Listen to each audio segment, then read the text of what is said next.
Bonjour à tous, je suis Bénédicte Sanson, je suis cofondatrice et déléguée générale du MOVJ. Le MOVJ, c'est le mouvement pour les jeunes et les étudiants entrepreneurs. Plus de 300 000 jeunes par an créent leur entreprise et ainsi créent leur emploi et souvent celui de leurs amis. Le prix MOVJ s'adresse aux jeunes entrepreneurs, porteurs de projets et auto-entrepreneurs qui ont entre 18 et 30 ans. C'est un prix national et généraliste, c'est la 12e édition cette année. Et à ce jour, plus de 17 000 jeunes en 12 ans donc, ont montré leur intérêt pour ce dispositif. Et cette année, la grande nouveauté, c'est que nous avons décidé d'enrichir ce concours par une mise en lumière de la dynamique de l'entrepreneuriat jeune partout en France. Avec les acteurs de chaque territoire, nous avions identifié un jeune entrepreneur parmi l'ensemble des candidats pour devenir l'ambassadeur de sa région et porter les engagements de son territoire et de la jeunesse qui entreprend.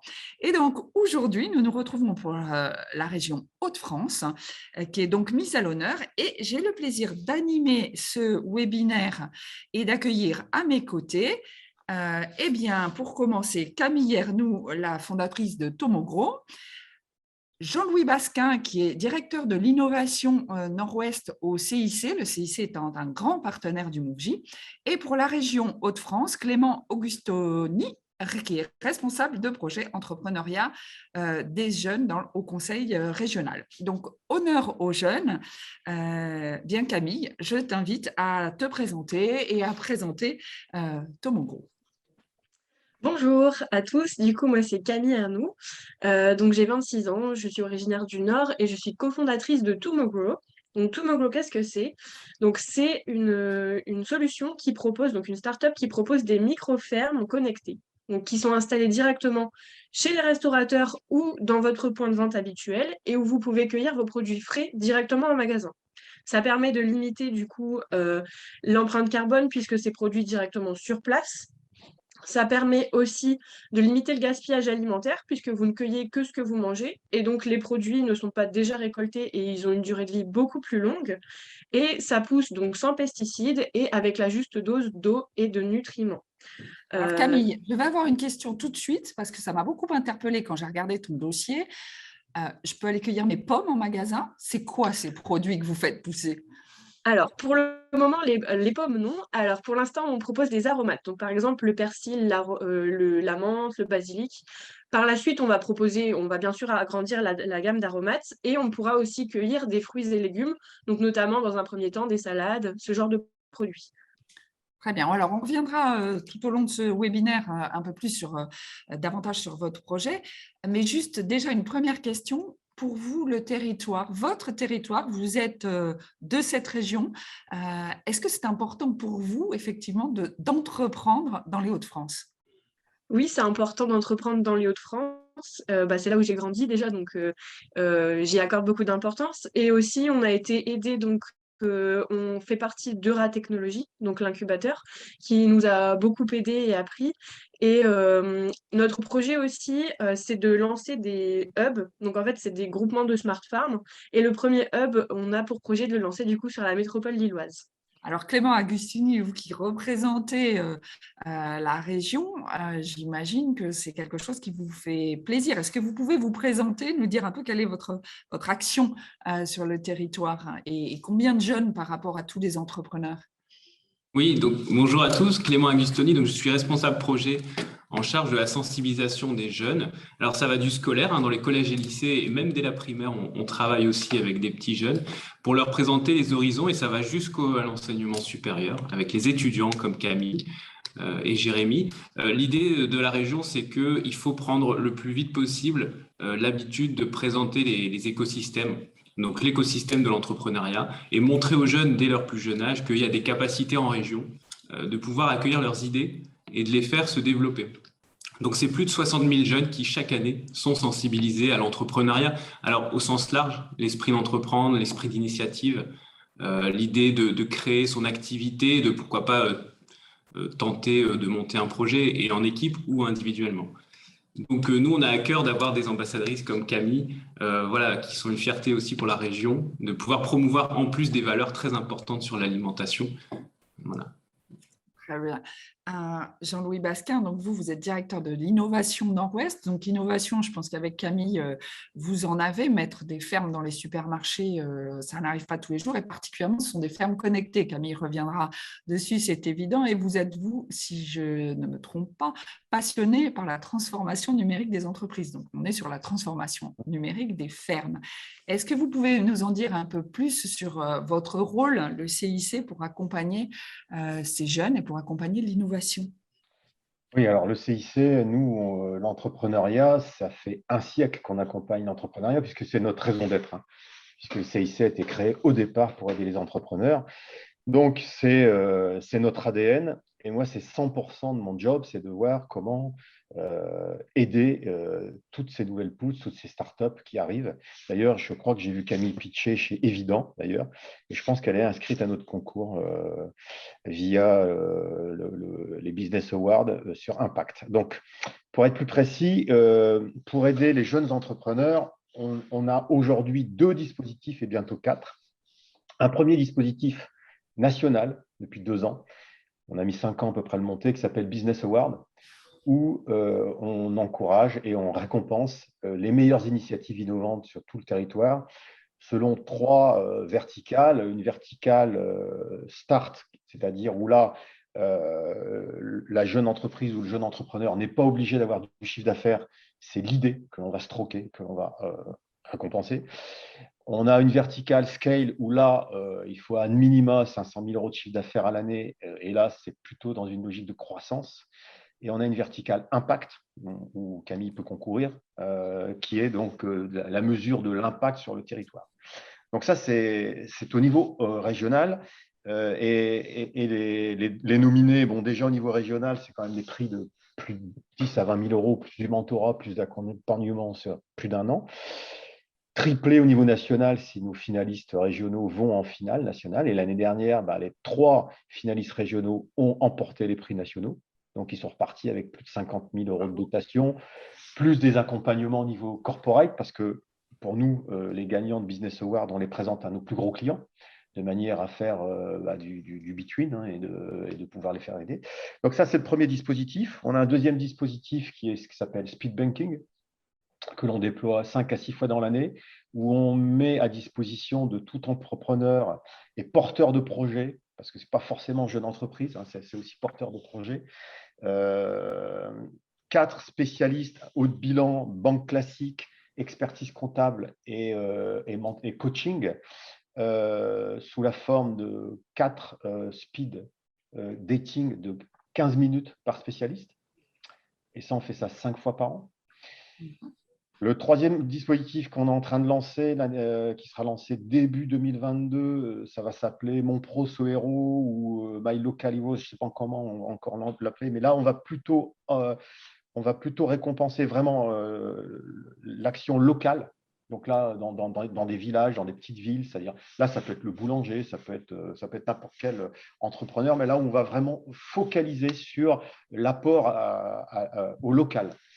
Et ça va démarrer donc début 2022. Et le quatrième dispositif qui est à l'étude, qui est un dispositif, je ne sais pas encore comment il va sortir. On le monte avec nos clients et on le monte avec nos partenaires écosystèmes, parce qu'on est en partenariat évidemment avec des gens comme Euratechnologies, avec des gens comme la Serre Numérique, avec Normandie Incubation, avec Itera, avec Rasanté, et aussi avec nos gros clients comme La Redoute, comme Neuroto, comme Kiloutou. Et le but, dans le cadre de notre mission, parce que nous sommes entreprise à mission, c'est de décerner un espèce de label, ou je ne sais pas comment on va l'appeler, qui d'une part, nous obligerait, nous, banques, à financer le porteur de projet, hein, issus des zones défavorisées, sans diplôme, etc. On irait plutôt sourcer ce type de projet, ça c'est encore à l'étude. Hein. Et derrière, ce parcours, co-construit avec nos clients et nos partenaires, lui permettrait d'avoir, on va dire, un label facilitateur de l'accès au financement, que ce soit sous forme de prêt, que ce soit sous forme de capital ou que ce soit sous forme de, on va dire, de coopération commerciale avec nos clients. Okay. Voilà à peu près les 4 actions. Merci Jean-Louis. Alors, je vois que le CIC, enfin, on le sait, puisqu'on vous pratique au quotidien, on sait que vous ne chômez pas, mais là, je pense que tout le monde sera convaincu. Camille, tu sais ce qu'il te reste à faire, tu n'as plus qu'à gagner Oui. le concours, parce que ça te permettra d'avoir une belle voix. Alors, on va revenir sur ton projet. Et moi, ce que j'aimerais savoir, c'est comment on arrive à se dire qu'on veut mettre des fermes dans un supermarché. Ah, ça paraît quand même pas si simple. Alors, est-ce que c'est un rêve que tu as fait complètement délirant ou est-ce que tu as fumé trop d'herbes aromatiques? Je ne sais pas. Mais comment tu es arrivé à cette idée-là et où tu en es et de quoi tu as besoin maintenant au stade où tu en es? Donc, est-ce que tu peux nous raconter ça? Alors, le temps passe vite, hein, donc essayez de nous raconter ça en le synthétisant un peu pour qu'on voit comment très concrètement ensuite derrière, il y a des opportunités à saisir pour qu'on puisse tous te donner un coup de main.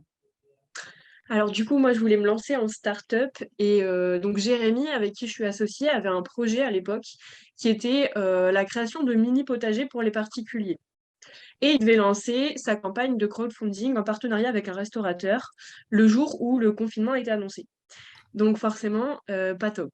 Donc moi, j'avais fait la connaissance de Jérémy et je commençais à m'approcher du projet et on commençait à discuter un peu d'une éventuelle collaboration. Et c'est à ce moment-là, du coup, que ça a pris un nouveau virage, puisque le restaurateur, il nous a dit que il avait forcément pas le temps de s'occuper de cette campagne, puisque il devait jeter tous ses produits frais à ce moment-là, comme de toute façon son restaurant allait fermer. Et de là, il nous a demandé, mais si en fait vous me faisiez un modèle grandeur nature, donc pour mettre directement dans le restaurant, et avoir mes produits à portée de main et de ne pas devoir les jeter tous les jours en fin de journée. Des herbes aromatiques, ça a une durée de vie très très courte, et de ne pas toujours me réapprovisionner. Donc, c'est ce qu'on a développé avec Jérémy. Donc, quelques mois plus tard, le premier prototype était fonctionnel. Donc, chez le restaurateur qui était très satisfait. Et de là, on a été contacté par des enseignes, des grandes surfaces, et ils nous ont proposé de faire un modèle. Bon, il était fonctionnel, le premier modèle qu'on avait fait, mais il n'était pas très joli. Donc, on a fait un plus sympa et on s'adaptait en fonction de leurs dimensions, etc. Donc, voilà comment est née la première Smart Farm. Donc, c'est le rêve, on vous contacte. Et alors, du coup, vous êtes tout de suite confronté à la nécessité de grandir. Ça pose quel questionnement, c'est quelles étapes, comment vous planifiez ça et de quoi vous avez besoin pour justement vous déployer, puisque c'est dès maintenant tout de suite. Alors du coup, c'est beaucoup de technologie quand même en interne, puisque donc c'est plutôt Jérémy qui s'occupe de la partie tech. En fait, on développe des fermes qui sont connectées. Ça veut dire que depuis nos bureaux, nous, on sait dire si nos plans on répond bien à leurs besoins, et notamment aussi s'il y a un besoin en réapprovisionnement. Comme ça, le restaurateur et le chef de rayon n'ont pas à gérer la partie logistique. Donc ça, c'est toute une technologie à mettre en place. Donc, en un an, on a développé totalement cette première Smart Farm qui est aujourd'hui fonctionnelle. Et aujourd'hui, là où on va se questionner, c'est surtout sur les financements. Donc, on commence à trouver des solutions, mais c'est vrai que dans un premier temps, c'est pas toujours facile de savoir où aller demander de l'information et savoir à quelle porte aller toquer pour ce genre de choses. Alors, votre ambition, c'est quoi et c'est à quelle échéance? Alors, notre ambition, là, c'est de lancer déjà un premier hub dans les mois à venir sur la métropole lilloise et dans l'année, donc en lancer 6 en tout en France. Et après, continuer à en développer en France et par la suite à l'international. Donc, effectivement, des besoins en financement. Clément, Mm. comment vous pouvez accompagner ou comment vous pouvez aider Camille dans cette démarche de déploiement, de recherche de financement ou peut-être d'autres ouvertures pour lui permettre d'atteindre cet objectif? Alors, au niveau de la région, la volonté, et Camille le représente aujourd'hui, c'était une offre aussi que le président a voulu de proximité au niveau des parcs d'innovation. Donc, elle a cité Euratechnologie, mais il y en a 12 autres comme Euratechnologie qui se spécialisent en plus sur des thématiques très importantes, très stratégiques pour la région. Et ce sont ces parcs d'innovation qui sont labellisés, qui ont un cahier des charges, qui ont un suivi important avec les startup managers des porteurs de projets. L'idée, ce sont ces parcs qui doivent mettre en œuvre les moyens nécessaires aux porteurs, aux startups pour pouvoir voilà, répondre soit à des challenges, à des concours, à des prix régionaux, nationaux. Et il y a aussi ce lien avec les partenaires comme la BPI. Je crois qu'il y a eu des démarches qui ont été faites avec Odéfi, avec aussi quand on parle de la côté R&D des SAT qui permettent aussi de travailler avec les laboratoires de recherche. Donc la région organise et rend visible aussi un maximum l'offre possible et de proximité pour l'ensemble des jeunes. Après, c'est clair que c'est une démarche assez responsable et individuelle de chaque porteur, hein. Il en existe plus de 400 à l'instant T, par exemple, dans les parcs. Donc la région ne peut pas être voilà, derrière chaque jeune en propre. Par contre, elle met en place tout le système et tout l'écosystème qui permet de les accompagner au mieux et d'éviter les ruptures, surtout les pertes de temps et les ruptures dans les parcours. Donc ça va dans nos missions de la partie étudiante qui porte des projets jusqu'à l'entrée dans les incubations ou même les porteurs de projets classiques hein, sur du commerce, sur du retail. On va vraiment pousser l'accompagnement au maximum de ce que la région peut faire. Clément, c'est important ce que vous dites là, c'est que votre rôle, c'est vraiment de référencer, d'organiser la présentation de tout ce qui existe comme aide. Mais effectivement, c'est à l'entrepreneur de faire le premier pas et d'aller chercher l'info. Enfin, on sait bien que quand on se lance dans l'entrepreneuriat, c'est pas pour être biberonné, entre guillemets, c'est parce qu'on a envie de mener sa barque. Donc vous, votre rôle, c'est de faire en sorte de mettre tout à disposition maintenant aux entrepreneurs de s'en saisir. Alors justement, Camille, quand on est jeune, qu'on se lance, on entend souvent dire ouais, mais moi justement j'ai envie de couper le cordon et pourtant vous êtes allé chercher de l'accompagnement. Alors très clairement, nous, on va dire c'est pas incompatible et au contraire, c'est vraiment important d'aller chercher cet accompagnement. Mais comment vous est venue cette idée, et j'irais presque jusqu'à dire cette acceptation de se dire, bah oui, j'ai beau être grand, être autonome et avoir envie d'en découdre, j'ai besoin de cet accompagnement et je vais aller frapper aux portes de ceux qui m'en proposent. Alors du coup, c'est important, même quand on se lance, bah déjà on ne peut pas avoir toutes les réponses, on n'a pas toutes les compétences tout de suite. Il y a des choses sur lesquelles on a besoin déjà d'avoir des compléments d'information et aussi à pouvoir être mis en réseau avec les bonnes personnes. Et quelque chose aussi de très important, je pense, dans les incubateurs et sur ce style de modèle, ça va être de pouvoir être au quotidien avec d'autres entrepreneurs qui sont à d'autres niveaux, donc parfois qui viennent de démarrer, donc par rapport auxquels on a plus d'expérience, ou des personnes justement qui ont beaucoup plus d'expérience que nous. Et ça permet d'échanger sur des problématiques. Donc quand on est confronté à un problème ou qu'on ne sait pas vraiment vers qui se diriger, le fait d'avoir ces personnes-là autour de nous, ça permet de discuter de ces problématiques-là et d'avoir rapidement des solutions parce que les personnes qui sont déjà passées par là sont beaucoup plus à même de nous dire bah, il faut absolument que tu ailles parler à cette personne-là, ce sera beaucoup plus simple pour toi. On dirait, Camille, que tu as déjà entendu parler du mentorat. Je vais m'adresser à Jean-Louis. Jean-Louis, vous faites énormément de choses, hein. Vous nous l'avez présenté pour ces entrepreneurs, pour les jeunes aussi. Alors, en dehors du côté de business, vous nous avez parlé de l'entreprise à mission. Est-ce que vous pouvez en dire plus justement sur qu'est-ce que ça signifie l'entreprise à mission et du coup, comment ça s'exprime au quotidien auprès des entrepreneurs? Ouf, alors, Sacrée question en 2 minutes.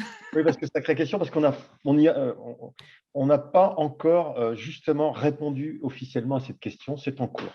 Et c'est en cours de réflexion et on va Vous dire l'avez que innové. justement, et c'est mon prochain sujet, c'est de monter à une séance de sprint design sur ça.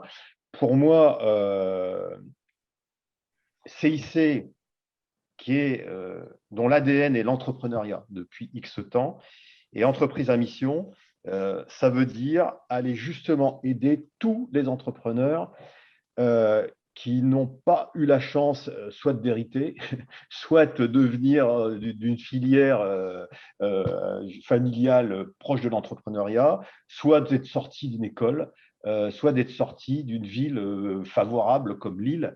Donc, là, ce sont mes convictions personnelles, attention, hein, parce qu'on n'a pas encore répondu officiellement à cette question. C'est bien noté.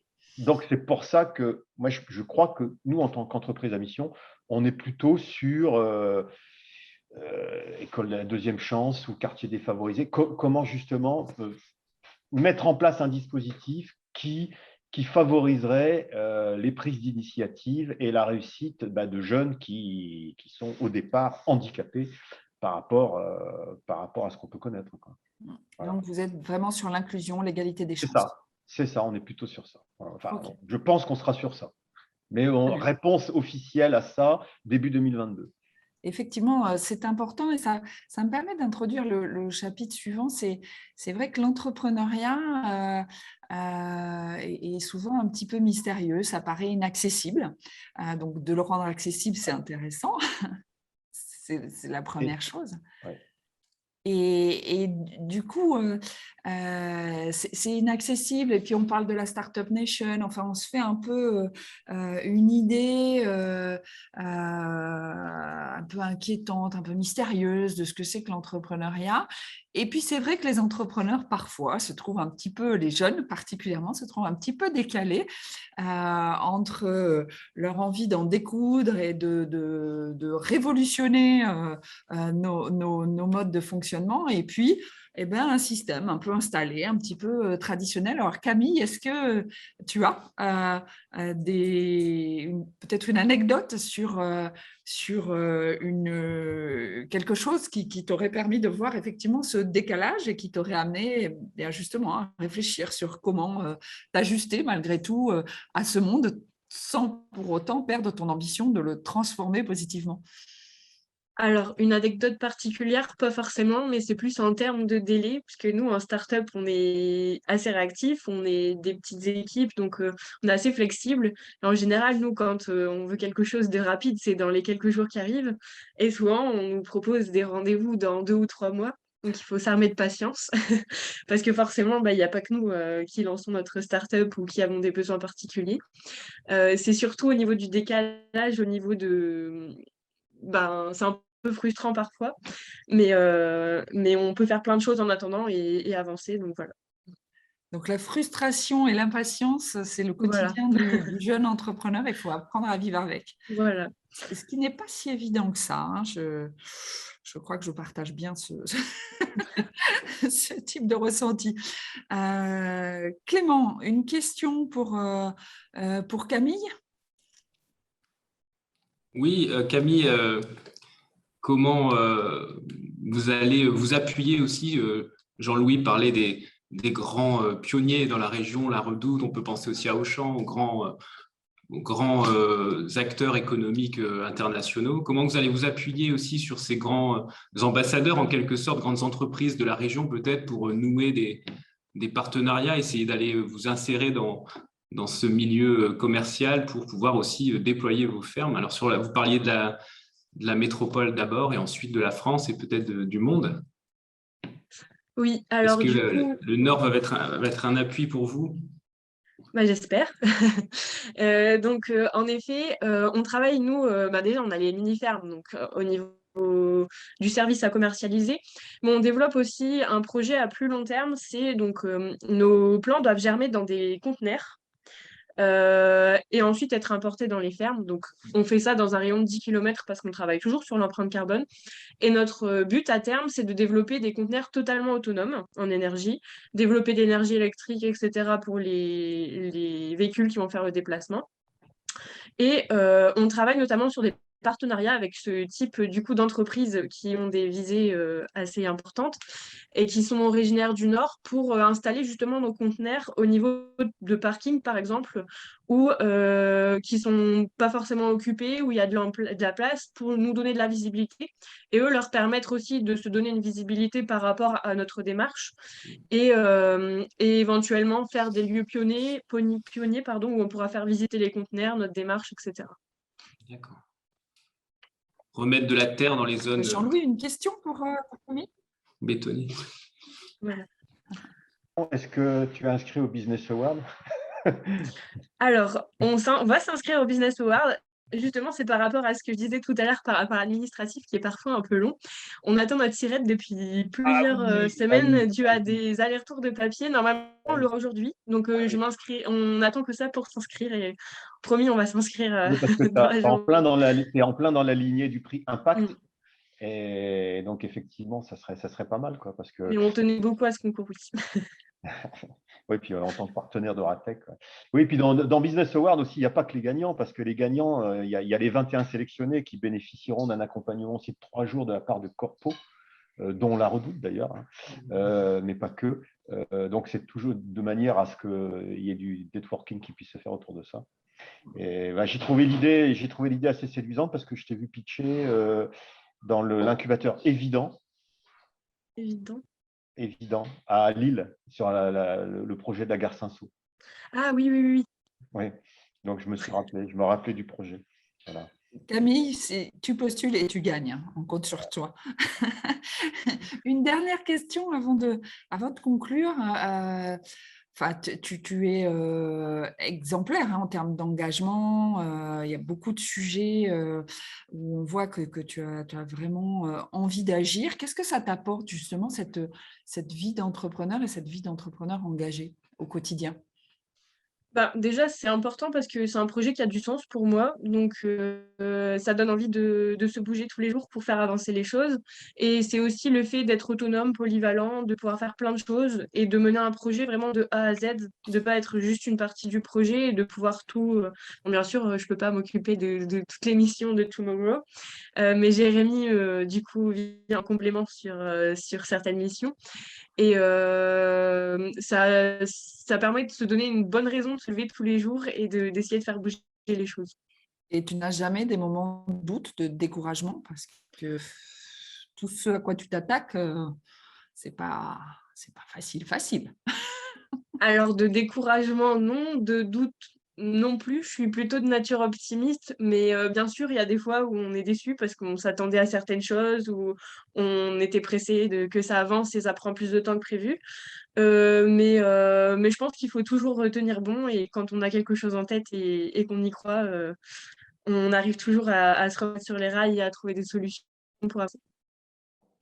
Alors, ce mental d'entrepreneur, c'est sûr, il faut l'avoir et bravo, hein, parce que ça fait maintenant déjà 2 ans, hein, au moins que tu es sur ce projet.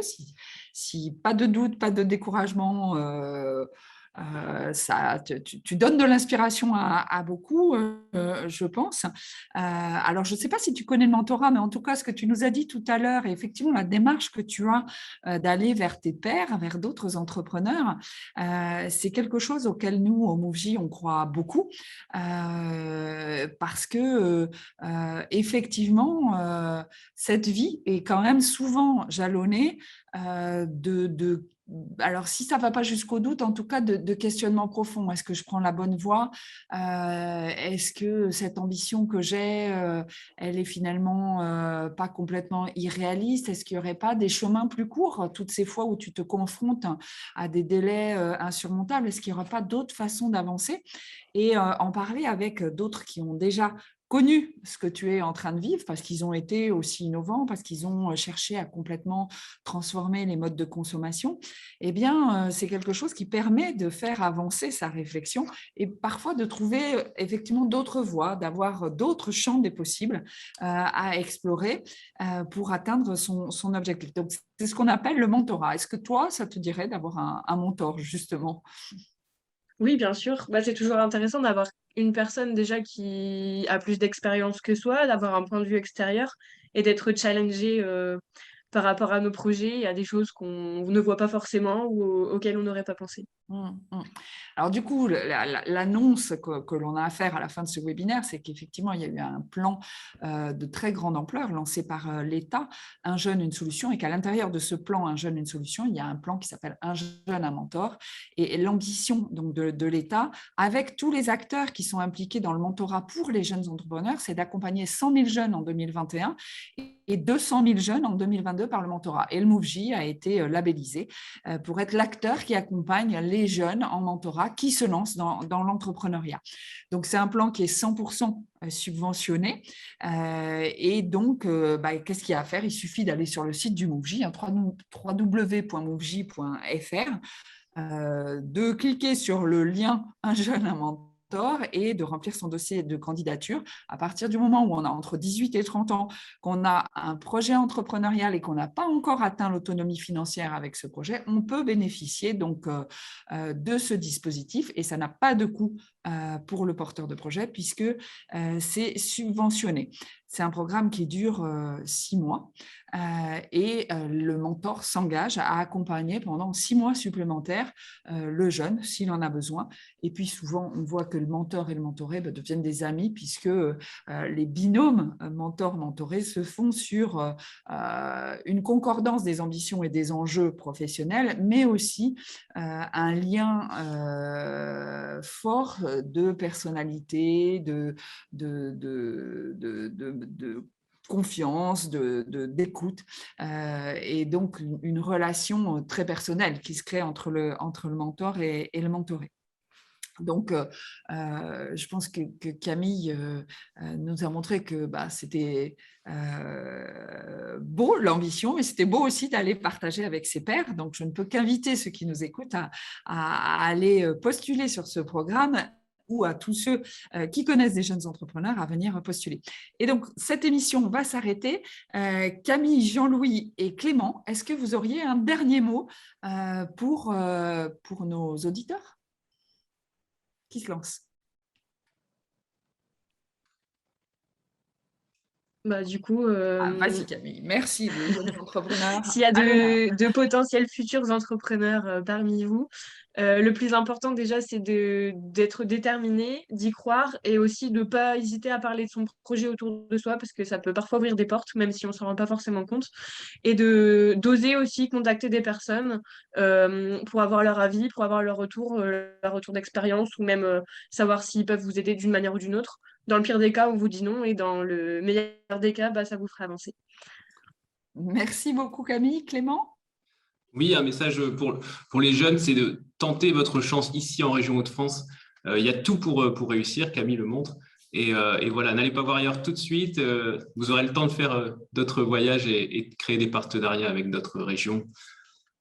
Voilà. L'ensemble du territoire a besoin d'entrepreneurs. On en est tous convaincus. Jean-Louis, un dernier mot? Oui, mais je dirais que moi, je ressens aujourd'hui les choses post-Covid. Tout est en train de bouger, toutes les grandes lignes sont en train de bouger et il y a plein d'opportunités à prendre partout. Je sortais hier d'une réunion sur la food tech, par exemple.